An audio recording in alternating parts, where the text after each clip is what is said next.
গরমকালে বড় লোকরা যা যা করে। মম, বেটু বলো। এত গরম আর জাস্ট নেওয়া যাচ্ছে না। ইয়েস বেবি, গরম তো প্রচুর পড়েছে, আর জাস্ট নেওয়া যাচ্ছে না, ভীষণ গরম পড়েছে। এই দুটো এসিতে আমার কিচ্ছু হচ্ছে না। আরো ড্যাডকে বলো 5টা এসির ব্যবস্থা করতে, বাড়ির সব জায়গায় যেন একটা করে এসি থাকে। আমি তোমার ড্যাডকে বলছি আরো 5 জায়গায় 5টা এসি লাগিয়ে দিতে। আমাদের ওয়াশরুমেও একটা এসির ব্যবস্থা করতে বলো ড্যাডকে, কারণ আমার ওখানে গিয়েও প্রচন্ড গরম হচ্ছে।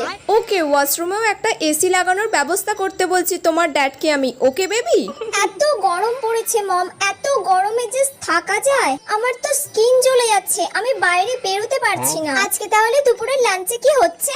বলো, আজকে দুপুরের লাঞ্চে তুমি কি খেতে চাও? তুমি যেটা বলবে তাহলে সেটাই করতে বলবো। ওকে দেন, পাতলা করে পাবদা মাছের ঝাল করো। ওকে, আমি রামুকে এক্ষুনি বলে দিচ্ছি। ওকে।